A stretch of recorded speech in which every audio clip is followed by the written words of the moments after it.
ओशो प्रवचनों से संकलित हिंदी बोध कथा। मैंने सुना है मुसलमान टेलर था, दर्जी था। वह बीमार पड़ा, करीब मरने करीब पहुंच गया था। आखिरी जैसे घड़ियां गिनता था कि रात उसने एक सपना देखा कि वह मर गया और कब्र में दफनाया जा रहा है। बड़ा हैरान हुआ, कब्र रंग बिरंगी बहुत सी झंडियां लगी हैं। उसने पास खड़े एक फरिश्ते से पूछा कि ये झंडियां यहाँ क्यों लगी हैं। दर्जी था, कपड़े में उत्सुकता भी स्वाभाविक थी। उस फरिश्ते ने कहा, जिन के तुमने कपड़े चुराए हैं, जितने कपड़े चुराए हैं, उनके प्रतीक के रूप में ये झंडियां लगी हैं। परमात्मा इनसे हिसाब करेगा। वह घबरा गया।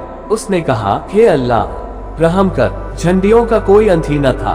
घबराहट में अल्लाह की आवाज की, उसमें नींद खुल गई, ठीक हो गया। फिर जब दुकान पर वापस आया तो उसके दो शागिर्द थे जो उसके साथ कपड़ा सीने का काम सीखते थे। उसने कहा कि सुनो, अब एक बात का ध्यान रखना, मुझे अपने पर भरोसा नहीं है। कपड़ा कीमती आ जाएगा तो मैं चुराऊंगा ही। पुरानी आदत समझो, और अब इस बुढ़ापे में बदलना बड़ा कठिन है।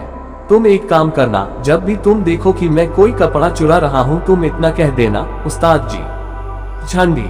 जोर से कह देना, उस्ताद जी झंडी। शिष्यों ने बहुत पूछा कि इसका मतलब क्या है। उसने कहा, वो तुम मत उलझो, मेरे लिए काम हो जाएगा।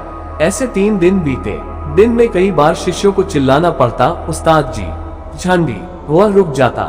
चौथे दिन लेकिन मुश्किल हो गई। एक जज महोदय की अचकन बनने आई। बड़ा कीमती कपड़ा था, विलायती था।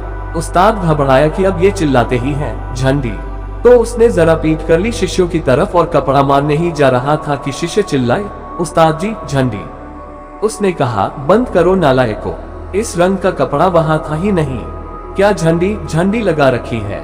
और फिर हो भी तो जहाँ इतनी झंडियां लगी हैं, एक और लग जाएंगी। ऊपर के नियम बहुत गहरे नहीं जाते। सपनों में सीखी बातें जीवन का सत्य नहीं बन सकती। भय के कारण कितनी देर संभल कर चलोगे, और लोभ कैसे पुण्य बन सकता है। तो दान अगर लोभ से दिया, पाप हो गया, क्योंकि लोभ बाहर ले जाता है। दान अगर भय से दिया, पाप हो गया, क्योंकि भय बाहर ले जाता है। अभय लाता है भीतर, अलोभ लाता है भीतर। इसलिए बंधी लकीरों का सवाल नहीं है। लकीरों पर तो बहुत लोग चलते हैं, पहुंच नहीं पाते। जिंदगी कोई रेलगाड़ी नहीं है कि पटरियों पर दौड़ जाए। बंधी पटरियों पर कोई कभी परमात्मा तक नहीं पहुंचा है।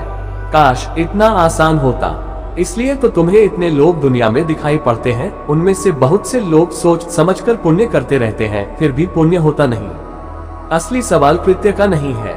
असली सवाल तो कृत्य तुम्हें पास लाता है या नहीं।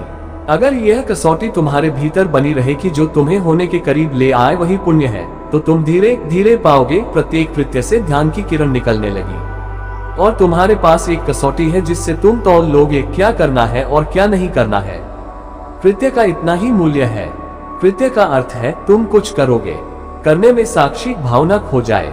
अगर साक्षी भाव खो गया तो कर्म बंधन बन जाता है। अगर साक्षी भाव बना रहा तो कर्म तुम्हें बांधता नहीं, साधारण सा कृत्य रह जाता है। उसका कोई बल नहीं रह जाता, क्योंकि कृत्य को बल तो तुम देते हो अपने तादात्म्य से। जब तुम किसी कृत्य से जुड़कर कर्ता हो जाते हो, तभी बल मिलता है कृत्य को। उसी बल से तुम बांधे जाते हो।